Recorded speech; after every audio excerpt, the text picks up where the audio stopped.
गोंडवाना राज चिन्ह, जिसको गोंडवाना राय कीरा चिन्ह नहीं बोलते, अपने गोंडी भाषा में हम कीरा बोलते हैं। कीरा माने चिन्ह होता है। एक बहुत बड़ा फिलॉसफी लिए हुए है, ये बहुत बड़ा अर्थवाद का सिद्धांत इसके अंदर छिपा गया है। इसको कहा गया है, मैथोलॉजी में आता है कि ये दूसरी शताब्दी में गढ़ामंडला के राजा जो जदो राय हुए, उन्होंने एक जंगल में शिकार करने गया था। वो जब जंगल में शिकार करने गए थे तो एक पेड़ पर चढ़े थे, तब उन्होंने एक दृश्य देखा कि एक हाथी का झुंड भागते हुए आ रहा है। हाथी का झुंड जैसे गुजरा तो लास्ट में एक बड़ा हाथी था, उसके ऊपर एक शेर या सिंह ऐसा उसके पीठ में बैठा था। तो उसने सोचा कि इसी को मैं अपना राज्य चिन्ह बनाऊंगा। ये जो रूप दिखाई दे रहा है कि एक सिंह 10 हाथियों को कंट्रोल कर रहा है, इसी को मैं अपना राज्य चिन्ह बनाऊंगा। लेकिन आपको जानते हुए आश्चर्य होगा कि ये जो चिन्ह है, ये जो गोंडवाना राज चिन्ह जिसको बोलते हैं, ये बुद्धिज्म के समय भी मिला हुआ है। बुद्ध के मूर्तियों में भी और दूसरी शताब्दी के पहले भी मिला हुआ है। नेशनल म्यूजियम, मैं दिल्ली गया था तो नेशनल म्यूजियम दिल्ली में ये प्रिंट किया हुआ चीज़ है। देखिए यहाँ पर गोंडवाना राज चिन्ह दिखा दे रहा है। कहने का मतलब है कि ये बुद्ध की मूर्ति में भी मिल रहा है राज चिन्ह। तो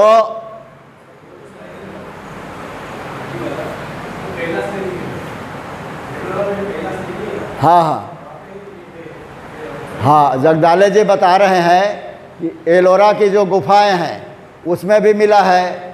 हम लोग श्रीलंका गए थे, वहाँ भी मिला। हम लोग भूटान गए, बांग्लादेश गए, वहाँ भी मिला। ये कोणार्क में है, कोणार्क का इमेज आपको दिखाई दे रहा है, ठीक है ना। तो इसका मतलब कई लोग बताते हैं कि हिंसा और अहिंसा का प्रतीक है। कई लोग बोलते हैं ये मतलब अहिंसात्मक चीज़ है। ऐसा नहीं है, क्योंकि बड़े गौर से आप देखेंगे इसमें एक्चुअल साइज नहीं दिखाया गया है।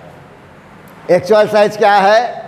सिंह होता है, देखेंगे हाथी से बहुत बड़ा होता है ना। लेकिन यहाँ देखिए सिंह को बड़ा दिखाया गया है और हाथी को छोटा बताया गया है।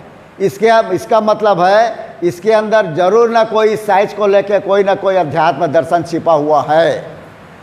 और सबको मालूम है सिंह होता है राजसत्ता का प्रतीक। मौर्य काल में भी सिंह को राजसत्ता का प्रतीक माना जाता था, मगध में भी माना जाता था। और अपने गोंडियन फिलॉसफी में भी इसको शाह बोलते हैं। शाह या सोडुम बोला जाता है, इसको शाह या सोडुम बोला जाता है। और आइए इसके अंदर क्या अर्थवाद का सिद्धांत छुपा हुआ है उसको मैं रिसर्च करता हूँ, ठीक है। ये जो सिंह है ये है राजसत्ता का प्रतीक। जो सिंह है राजसत्ता का प्रतीक और जो हाथी है ये अर्थसत्ता का प्रतीक। एक कहावत भी होगा, जिसके घर हाथी उसके घर क्या डोले, क्या कहावत है ना। हाथी है अर्थसत्ता का प्रतीक और सिंह है राजसत्ता का प्रतीक। अब उसको ग्रिप, इसको नाखून नहीं गड़ाया है, ओनली ग्रिप किया हुआ है, पकड़ के रखा है। इसका मतलब क्या है? जो अर्थसत्ता है राजसत्ता के कंट्रोल में रहेगा, तभी बराबर उसका डिस्ट्रीब्यूशन होगा, तभी बराबर अर्थ का सही उपयोग हो पाएगा। अगर ये बिखर गया, अर्थसत्ता कंट्रोल में नहीं रहा, तो आपका उल्टा हो जाएगा। यहाँ पर एक छवि दिखाई दे रहा है, देखिए हाथी ऊपर हो गया है और सिंह नीचे हो गया है। समझ रहे हैं ना? इसका क्या मतलब है? इसका मतलब है अर्थसत्ता ऊपर हो गया और राजसत्ता नीचे हो गया। ये हो गया अदानी और ये हो गया मोदी। समझ रहे हैं ना?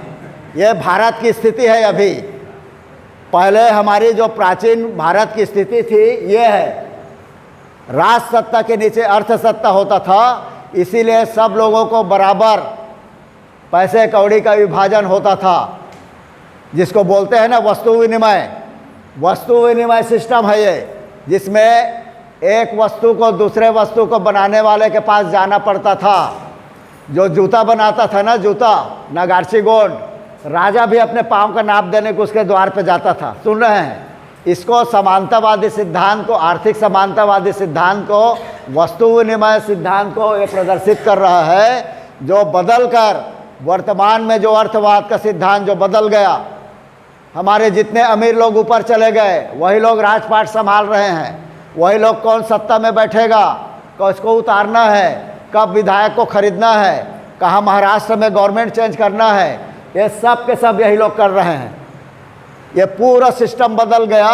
ये हो गए अदानी और ये हो गया मोदी, सीधे शब्दों में। ठीक है, ये मतलब हमारा अर्थवाद का सिद्धांत भारत का ये पूंजीवादी व्यवस्था में चला गया है। ये समाजवादी व्यवस्था है, ये पूंजीवादी व्यवस्था है। समझ रहे हैं ना? इस पूंजीवादी व्यवस्था के तहत सब असामान्य होता है, सबका बंटवारा अलग अलग होता है। तो ये चीज़ हमारा गोंडवाना राज चिन्ह अर्थवाद के सिद्धांत को बता रहा है। जितने कितना बड़ा फिलॉसफी है कि नहीं। गोंडवाना का हर चीज़ कोई ना कोई रहस्य को लिए है, कोई अर्थ को छिपाए हुए अपने में, कोई साधारण चीज़ नहीं है गोंडवाना का चीज़। भारत में 781 प्रकार के आदिवासी हैं, जिसमें सबसे ज़्यादा कोई कस्टम, नॉलेज, रीति रिवाज, संस्कारों में आगे है तो गोंड समाज है। लगभग 20 राज्य में गोंड समाज है और सबसे ज़्यादा कस्टम में सबसे ज़्यादा अमीर गोंड समाज है। अगर समस्त भारतवासियों का बड़ा भाई माना जाए तो गोंड समाज को माना जाएगा, लेकिन वो कर्तव्य नहीं निभा रहा है गोंड समाज। उसको निभाना पड़ेगा, समस्त आदिवासियों का लीडिंग करना पड़ेगा। अब भारत में अभी क्या स्थिति चल रहा है देख रहे हैं ना, यूसीसी, फलाना ठिकाना, धर्म कालम, इसका लीडिंग हमको करना चाहिए, गोंड समाज को करना चाहिए। दूसरे आदिवासियों में इतनी क्षमता नहीं है, उतना ज्ञान नहीं है, ऐसा कैडर क्लास नहीं होता उन लोगों में, इतना सारा चीज़ उनके पास नहीं है।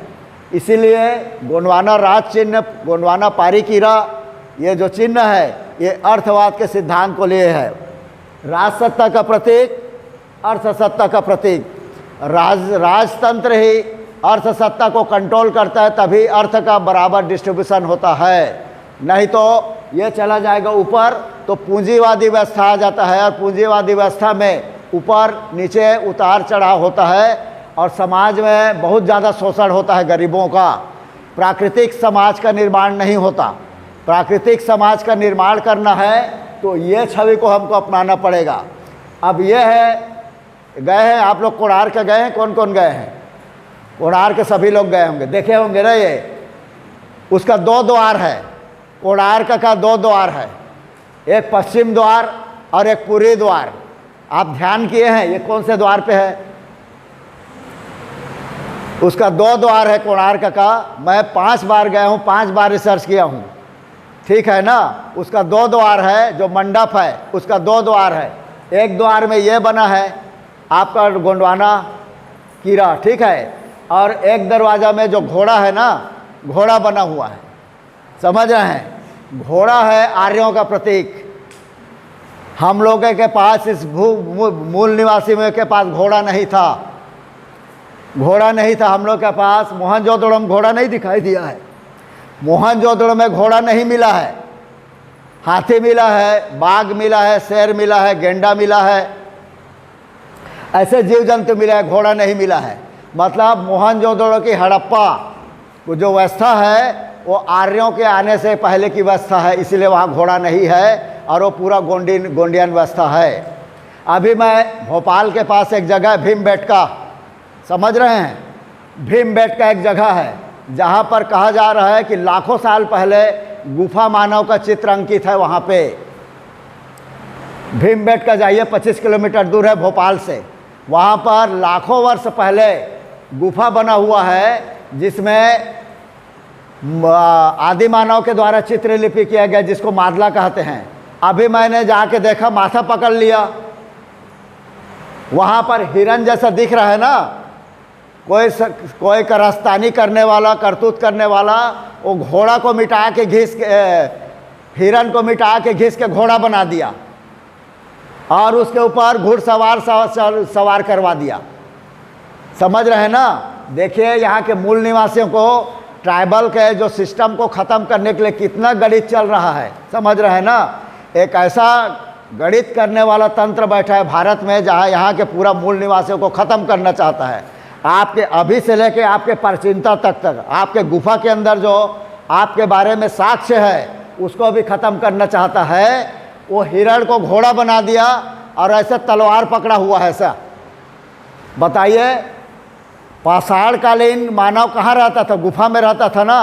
और गुफा में रहता था तो उसको पशुपालन आता था क्या जी? नहीं आता था ना।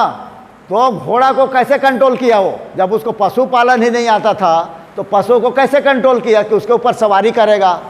उसके ऊपर पाषाणकालीन युग में पत्थर के हथियार होते थे, तलवार या लोहा के हथियार नहीं होते थे, समझ रहे हैं। तो फिर तलवार कहाँ से आए उसके ऊपर?